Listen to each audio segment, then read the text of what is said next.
Ladies and gentlemen, my opponents have the cart before the horse. I also have proposals for the economy, the foreign trade deficit, the deficit spending of the federal government, Social Security, health care, and disengaging in the Middle East. But please allow me to be perfectly clear. No other issue may be intelligently addressed until our borders, ports, and coastlines are totally secure. All immigration must be suspended immediately and completely.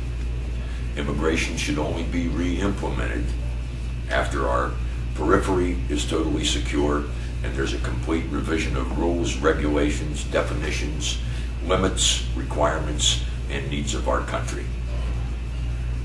Since the authorities admit that there are 12 to 15 million aliens, illegal residents, or squatters within our confines, you know that there may be 20 million. What's sad is that no one really knows how many there are. How may we even conduct a census? Nothing good enters our country illegally. Consider criminals, child labor, disease, the sex trade, gangs, insects, biological and chemical agents, illegal drugs and weapons, and terrorists.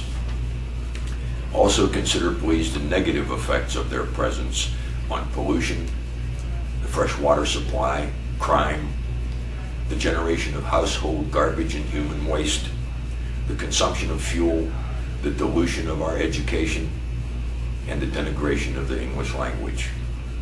My plan calls for the securement, protection, and controlling of our land borders, seaports, coastlines, and airports, including Alaska and Hawaii naturally, by our loyal and professional armed forces.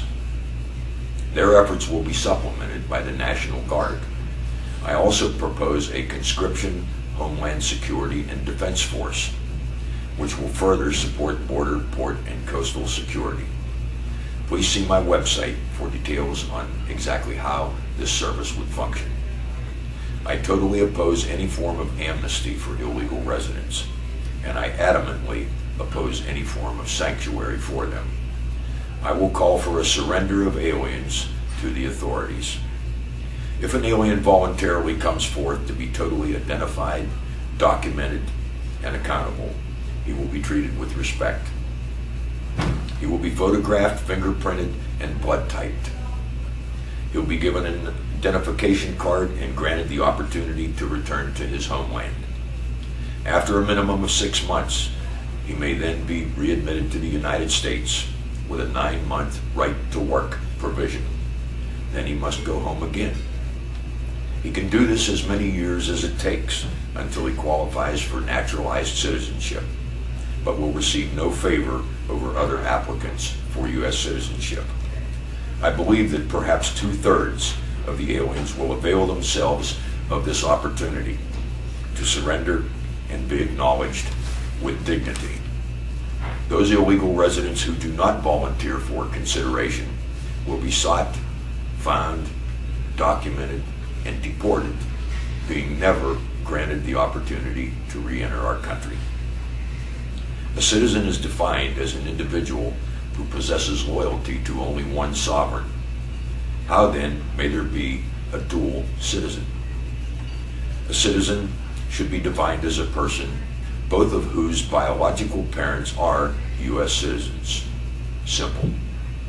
Babies dropped on our soil by illegals should not be automatic citizens. Do you feel that your citizenship has as much value today as it did 10, 20, or 30 years ago? If not, why not? Why should there be more concern and consideration for illegal families than there is for citizen families? Why should criminals' rights continue to outweigh victims' rights? Law alone does not ensure order. There must be enforcement of our law in order to ensure order and that no chaos and anarchy ensue. I abhor the thought of any form of borderless North American Union or world order or rule. I will die protecting our sovereign and our Constitution and preserving the value of U.S. citizenship. Your write-in vote for McCall for president in November will preserve and enhance the value of your citizenship. Thank you very much.